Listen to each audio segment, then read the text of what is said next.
বাচ্চাদের এই সাবজেক্টগুলো মনে রাখতে সমস্যা হয়, কোন ক্লাসে পড়ে কোন ক্লাস। তো ওদের জন্য আমি এই কবিতাটা লিখেছি। এটা দেখো লাফাতে লাফাতে চলে এসছে, এটা ক্লাস 4-এর, ওদের ক্লাস 2-এ চলে এসছে। আর খালি আমার পিছনে ঘুর ঘুর করে। আমি বহুত তাড়িয়ে দিই না তোদেরকে আমি? ও বলে না, ওরা তাড়িয়ে দিই কিন্তু যে চলে যায়। দেখো আবার আরেকটা চলে এসছে। এই আলপিজা, আমি তোদেরকে তাড়িয়ে দিই না বল? না।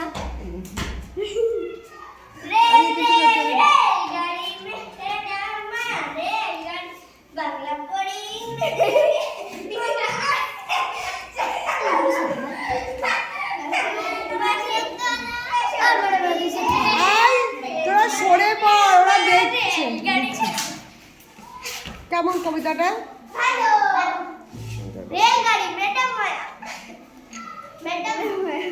রেলগাড়ি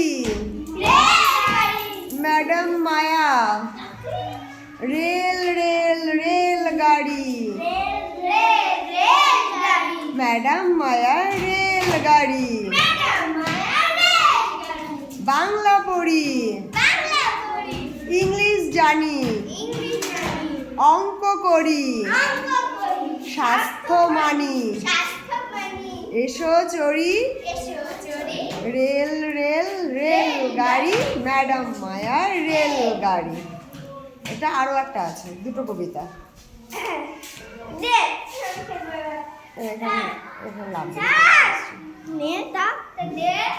আমার ক্লাসটা সবসময়ের জন্য এরকমই শান্ত থাকে আর সবাই খুব ভদ্র থাকে। দেখো এদের দেখো, আজকে বাচ্চা কম এসছে কারণ কালকে ভূমিকম্প হয়েছে না, তো সবার মাথা আউলাইয়া গেছে, তাই না? কালকে কেমন লাগছিল ভূমিকম্পে?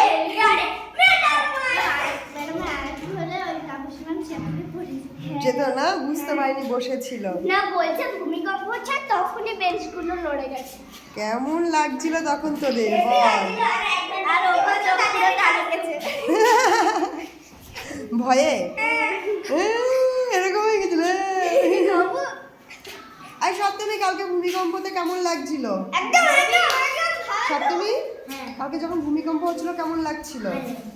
কি মজা লাগছিল। আর ইজাজ তো কিছু বুঝতে পারিনি, ইজাজ ব্যাগ বই গুছাচ্ছিল। ইজাজ কেমন লাগছিল ভূমিকম্পের সময়? আর আমি মনে হয় ভূমিকম্পের সময় টিভি ক্লাস থেকে বাইরে বেরোতে ইচ্ছে করছিল না, শুধু দোল দিচ্ছিল, শুধু দোল দিচ্ছিল।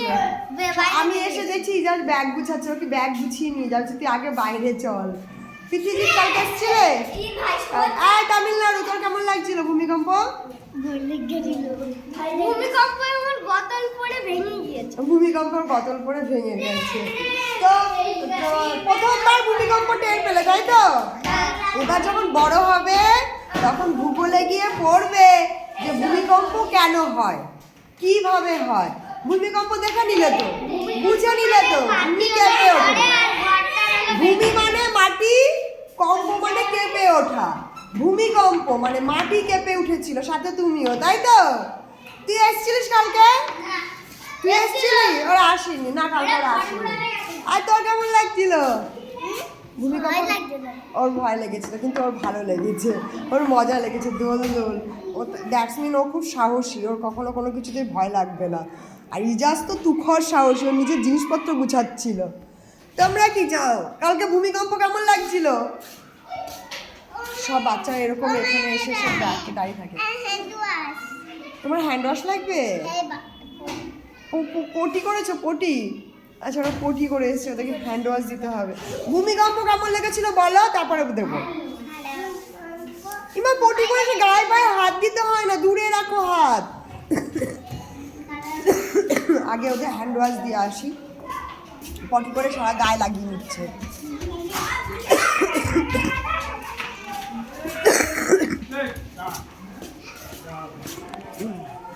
দাঁড়াও, পটি করে এসে গায়ে হাত দিতে হয় না,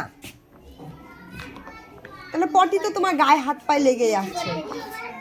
নাও, এদের এই হ্যান্ড ওয়াশ নেওয়াটা একটা নেশা হয়ে গেছে, বুঝলেন?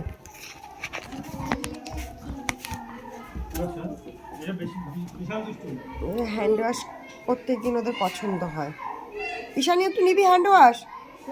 একটু হ্যান্ড ওয়াশ নে, দাঁড়া, দে হাত পাত, ঈশানী হাত পাত, শিগগিরি হাত পাত। কি নোংরা, তোর হাতটা বেশি করে ধুবি। নে নে নে। তোমার নাম যেন কি? সোয়ানি। তোমার নাম? সোয়ানি মণ্ডল। সোহানি? সোয়ানি মণ্ডল। সোহানি মণ্ডল, আমার ভালো লাগে সোহানিকে। লেখা হয়ে গেছে? ঠিক আছে, বসো। আর একটা লিখে দেবো, সেটা লিখে নেবে। আমি স্কুলে আসার পর স্কুলের ক্যাম্পাসটা এরকম থাকে। আগে এরকম বুনোগুলো শুধু বাইরে ঘুরে বেড়াতো, এখন বুনোগুলো ক্লাসে থাকে। আগে কেউ ক্লাসে থাকতো না। থাকতিস তোরা ক্লাসে? থাকতিস না, করিস তুই। তুই কোন দিন ক্লাসে থাকতিস?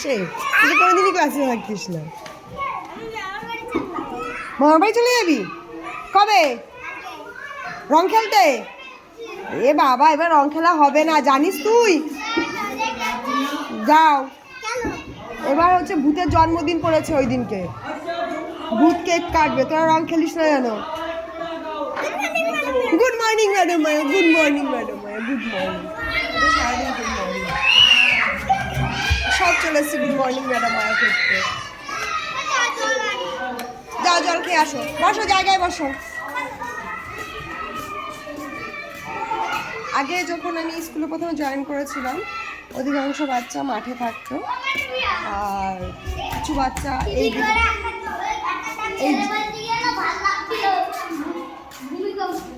আর এইখানে একটা বাবলা গাছ ছিল, যেটা ওই যে উল্টে দিয়েছে, এখন পড়ে আছে।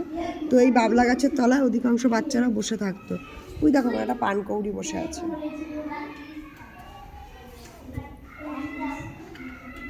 এই দেখো,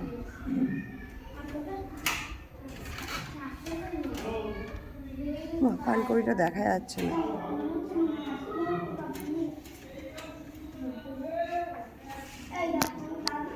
এই যে পানকৌড়ি, এখানে প্রচুর পানকৌড়ি দেখা যায়। আমি এইসব থেকে এখানে শুধু পানকৌড়ি দেখি।